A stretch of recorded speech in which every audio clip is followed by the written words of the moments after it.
One day, Edward was in the shed where he lived with the other engines. They were all bigger than Edward and boasted about it.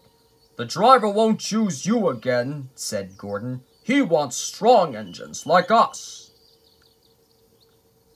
But the driver and fireman felt sorry for Edward. "Would you like to come out today?" "Oh, yes, please," said Edward.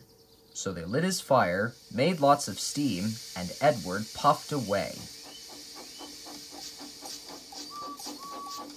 The other engines were very cross of being left behind.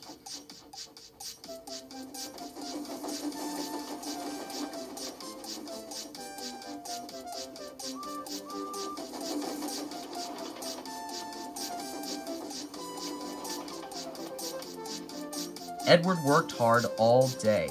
The coaches thought he was very kind, and the driver was very pleased.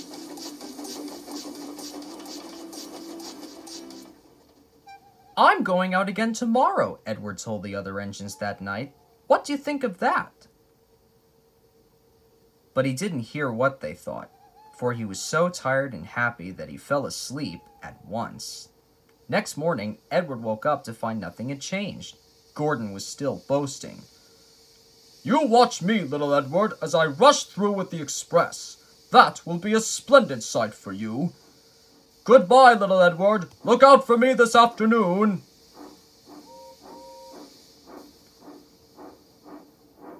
Edward went off to do some shunting. He liked shunting. It was fun playing with freight cars. He would come up quietly and give them a push. Then he would stop, and the silly cars would go bump into each other. "Oh!" they cried. "Whatever is happening?"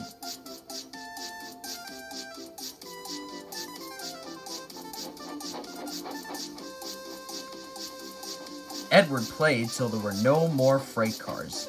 Then he stopped to rest. Presently he heard a whistle. Gordon was cross. Instead of nice shiny coaches, he was pulling a very dirty freight train. "A freight train! A freight train! A freight train!" he grumbled. "The shame of it! The shame of it! Oh, the shame of it!" Edward laughed and went to find some more freight cars. Then there was trouble.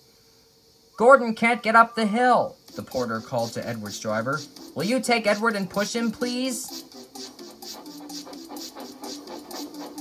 They found Gordon halfway up and very cross. His driver and fireman were talking to him severely. "You're not trying."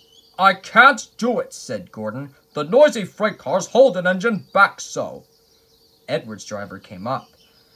"We've come to push." "No use at all," huffed Gordon. "You wait and see," replied Edward's driver. They brought the train back to the bottom of the hill.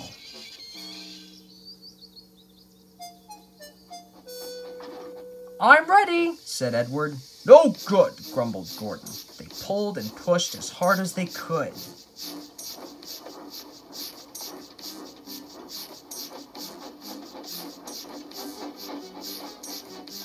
"I can't do it! I can't do it! I can't do it!" puffed Gordon. "I will do it! I will do it! I will do it!" puffed Edward.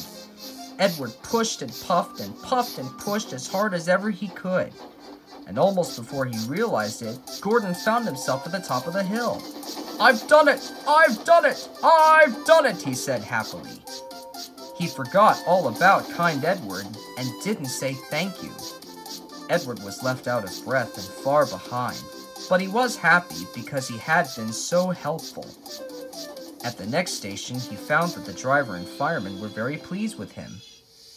The fireman gave him a nice long drink, and the driver said, "I'll get out my paint tomorrow and give you a nice coat of blue paint with red stripes. Then you'll be the smartest engine in the shed."